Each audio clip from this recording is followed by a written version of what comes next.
Well, let's get you this breaking update. What we are getting to know that the Indian Navy has posted another video showcasing the Indian Navy ships undertaking successful multiple anti-ship firings to revalidate and demonstrate readiness of platforms, the systems and the crew for long-range precision offensive strikes. Now remember, when it comes to such exercises that are now being carried out, the Indian Armed Forces are projecting operational readiness as border tensions flare up. Now this is the coordinated show of solidarity from the Indian Armed Forces that are coming at a time when there is diplomatic and military level pressure that is mounting between India and Pakistan. This is India's might which is at display, and power and unity and presence with purpose is something that the Indian Navy had posted before, highlighting the spirit of collective defense and of operational resolve. Saying that also when it comes to the Indian Army, saying that they are reaffirming its vigilance and always prepared, ever vigilant, and that is the Indian Army. Meanwhile, the Indian Navy posted that there is power in unity and there is presence with a purpose. Well, this is our naval warrior, Sagarika, always ready, just waiting for the orders. Yes, and Amita, Indian Navy lost a brave heart in the Pahalgam terror attack. And we saw the tears of our Navy hero's wife and his father when he was immersing the ashes of his son. So the Indian Navy has sent a loud and clear message to the enemy. If you heard defense experts over the last few days, what have they been saying? That there is a lot of anger against Pakistan for what it has done in Pahalgam. And naval warriors are just waiting for a go-ahead, for that command. And now, this is what the Navy, now this video, these are 3 to 4 pictures and videos that have been put up.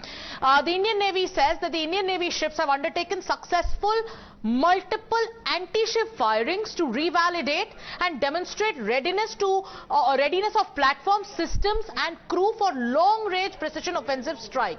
The Indian Navy stands combat ready, credible and future ready in safeguarding the nation's maritime interests anytime, anyhow, anywhere.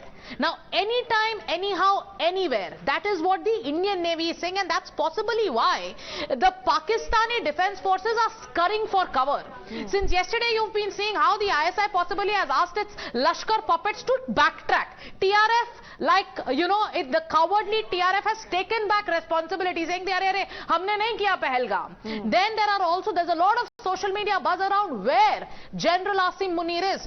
Take a look at these videos once again. A 45-second video posted by the Indian Navy. The Indian Navy says clearly that Indian ships are undertaking successful anti-ships, exercises. These are the kind of pictures, and just look at how the Indian Navy has displayed its might. These are pictures put out there, a strong message being sent to the enemy that it's not now, it's not about if. The question is when. And our forces are absolutely ready. Taking you through these pictures once again, Amita, this is the message being sent out by our armed forces. Absolutely. We're going to play out these videos as well. What the Indian forces have been posting, of course, which sends Pakistan scurrying. It only instills pride and confidence in us because we know that our forces are ever ready.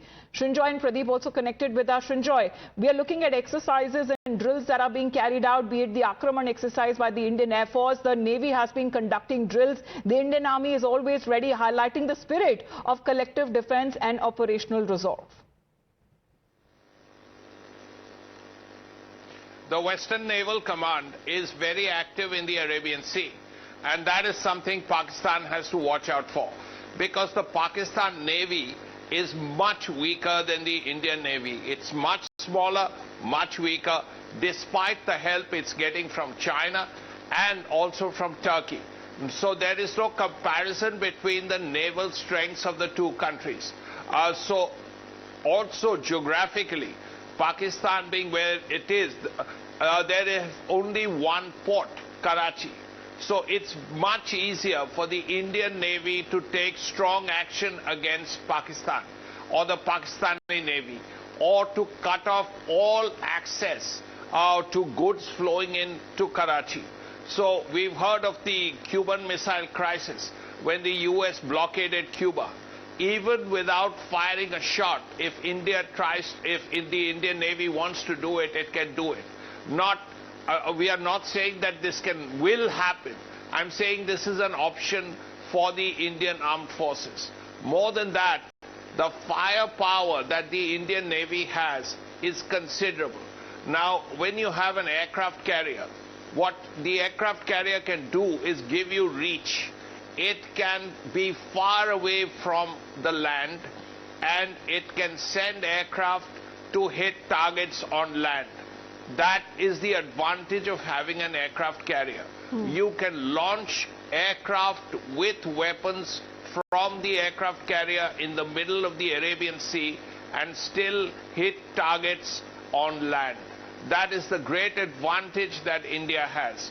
Also, India has the ability to fire missiles, ship-launched missiles, again striking targets on land.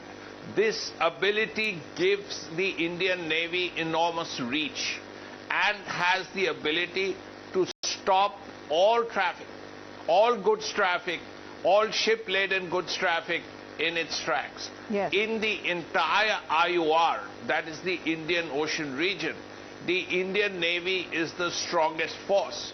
To carriers, frigates, destroyers, some submarines, all of that, so which gives India considerable heft, considerable strength. And this is on show right now, because the Western Naval Command alone is strong enough to deal with the Pakistan Navy. We are not even looking at the forces in the Eastern Naval Command, in the Andamans, the little bits in the Southern Naval Command. All that is not even necessary. The Western Naval Command is strong enough to deal with Pakistan and its Navy.